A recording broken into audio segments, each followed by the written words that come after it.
First steps in the journey to universal health care. The lesson of COVID-19 is to go on a steady, incremental path given the weak fund capacities in the backward states. Saham di Badari. About 20 years ago, Thailand rolled out universal health coverage for its population at a per capita GDP similar to today's India.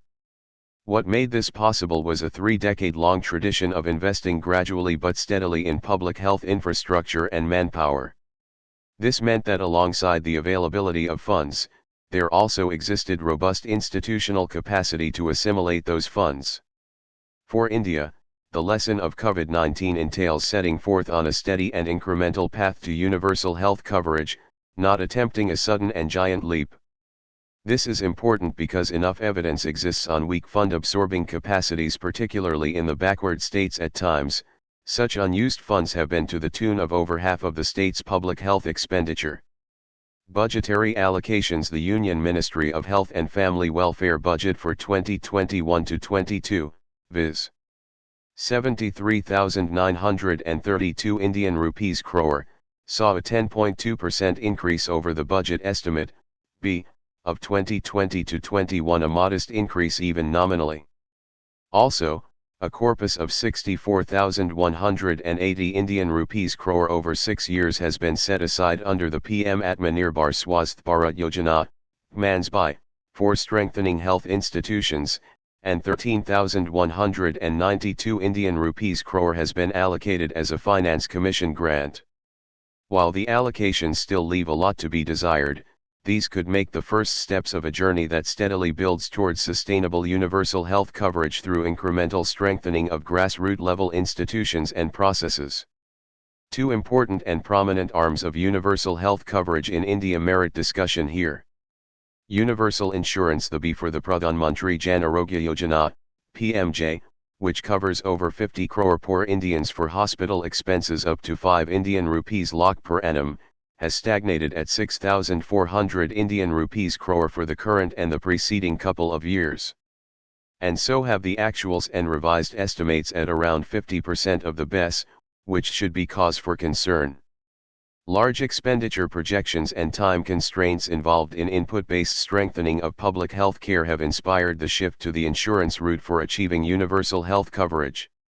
However, insurance does not provide a magic formula for expanding health care with measly levels of public spending.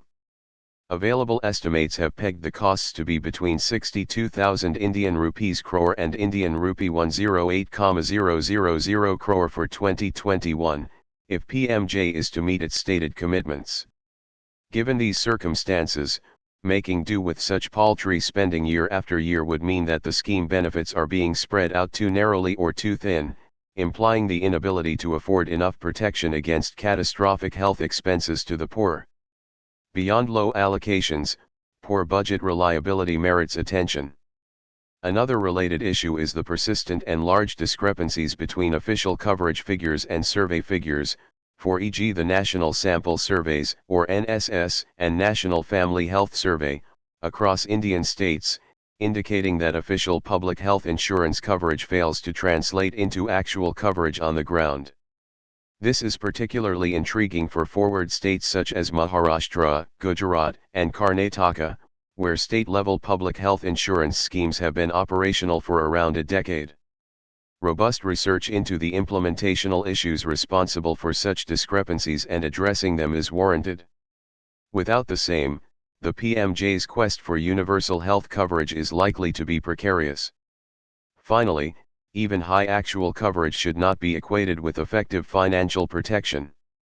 For example, Andhra Pradesh has among the highest public health insurance coverage scores, 71.36%, NSS 75, but still has an out-of-pocket spending share much above the national average, 72.2% of total health expenditure. In contrast, Himachal Pradesh, HP, with a much lower public health insurance coverage, 3.87%, NSS 75, has a lower out-of-pocket, 46.4%. Among other factors, this could be attributable to the much higher per capita public health spending in HP, more than twice that of Andhra Pradesh, which highlights the importance of government investment. Comprehensive primary care health and wellness centers 1,50,202 of them offering a comprehensive range of primary health care services are to be operational least until December 2022. Of these, 1,19,628 would be upgraded sub-health centers and the remaining would be primary health centers and urban primary health centers. Initially, most states prioritized primary health centers/urban primary health centers for upgradation over sub-health centers, since the former required fewer additional investments. Till February 2, 58,155 health and wellness centers were operational, of which 34,733 were sub-health centers and 23,422 were primary health centers/urban primary health centers. This means that of the remaining 92,047 health and wellness centers to be operational least by December 2022, 84,895 will be sub-health centers. This offers huge cost projections as per early, conservative, estimates. Turning a sub-health center into a health and wellness center would require around 17.5 Indian rupees lakh, and around 8 Indian rupees lakh annually to run it thereafter. The current allocation of 1,900 Indian rupees crore, an increase of 300 Indian rupees crore from previous year, is a paltry sum in comparison. Since 2018-19, when the Health and Wellness Center initiative began, allocations have not kept pace with the rising targets each year. Additional funding under the PMANSBY and Finance Commission grants is reassuring, but a greater focus on rural health and wellness centers would be warranted. Issues with funds too untoward implications could result from underinvesting and spreading funds too thinly. Continuing the expansion of health and wellness centers without enough funding would mean that the full range of promised services will not be available, thus rendering the mission to be more of a rebranding exercise. Second, underfunding would squander an opportunity for the Health and Wellness Center initiative to at least partially redress the traditional rural-urban dichotomy by bolstering curative primary care in rural areas.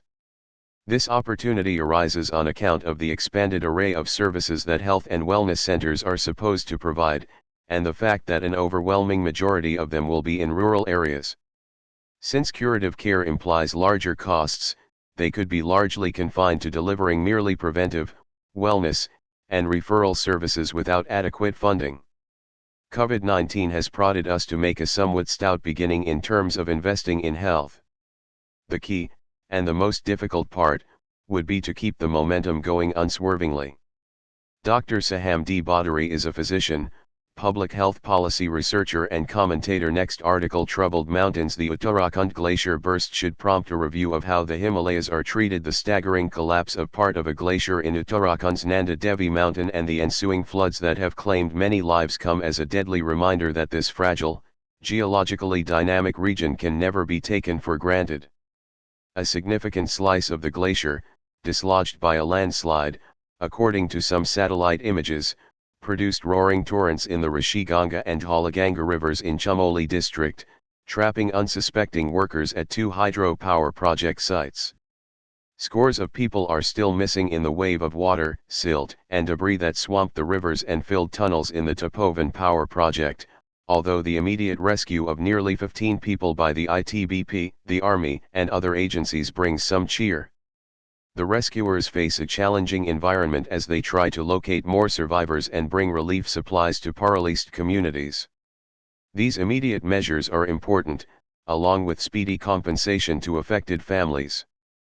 But the center and the Uttarakhand government cannot ignore the larger context of the state's increasing frailty in the face of environmental shocks.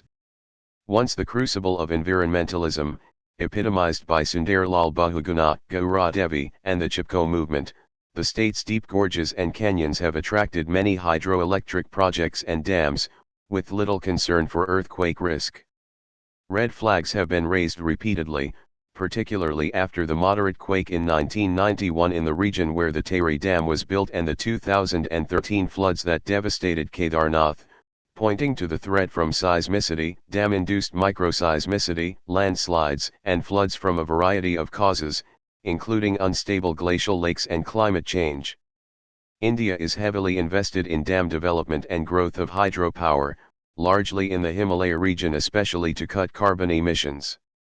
By one estimate, if the national plan to construct dams in 28 river valleys in the hills is realized in a few decades, the Indian Himalayas will have one dam for every 32 kilometers, among the world's highest densities. Yet, as researchers say, this may be a miscalculation for reasons, including potential earthquake impacts, monsoonal aberrations that could repeat a Kedarnath-like flood, severe biodiversity loss and, importantly, extreme danger to communities downstream. There is also some evidence that the life of dams is often exaggerated, and siltation, which reduces it, is grossly underestimated. In the Bhakra Dam in Himachal Pradesh, for instance, siltation was higher by 140% than calculated. The need is to rigorously study the impact of policy on the Himalayas and confine hydro projects to those with the least impact, while relying more on low-impact run-of-the-river power projects that need no destructive large dams and reservoirs. Unlike what the NITI seems to think of environmental accounting, this would be a sound approach. Next article, Law and Compassion. The question of remission should not be a matter of politics and electoral considerations. Tamil Nadu Governor Banwarilal Purohit has decided that only the President can decide the issue of granting remission to the 7 life convicts in the Rajiv Gandhi assassination case. Is the Governor correct in putting the ball in the President's court, contrary to the State Cabinet's advice? It has often been stressed by the Supreme Court that the clemency powers of the President, under Article 72, and the Governor, under Article 161, stand on an equal footing, and are exercised solely on Cabinet advice. The only limitation in Article 161 is that it should relate to the sentence of any person convicted of any offense against any law relating to a matter to which the executive power of the state extends. It may be that the Governor decided that it is beyond the state's executive power because the Rajiv Gandhi case was tried under a central anti-terrorism law and under CBI probe.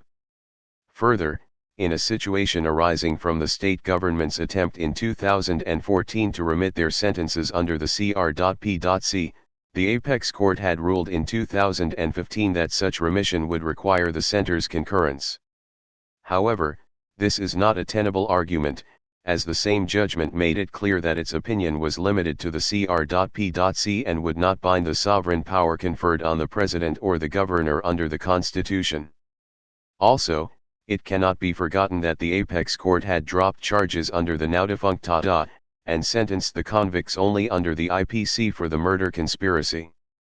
As the only surviving sentences are under the IPC, there seems to be nothing in law that bars the Governor's jurisdiction.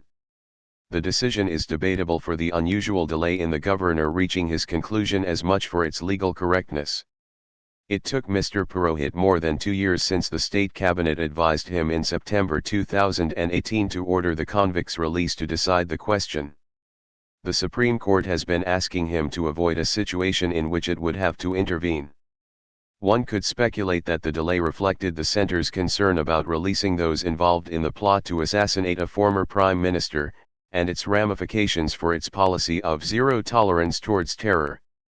It is equally a matter of speculation whether the ruling party at the center is reserving the issue for appropriate use closer to the assembly polls. It is unfortunate that a new legal question on which authority has the power to decide the issue has been tossed into the equation so late in the day. The court should settle this. The convicts' continuing incarceration for nearly 30 years, notwithstanding the gravity of their crime, has acquired a humanitarian dimension to many. It is vital that law and compassion, rather than politics and electoral considerations, form the basis for any decision on their release.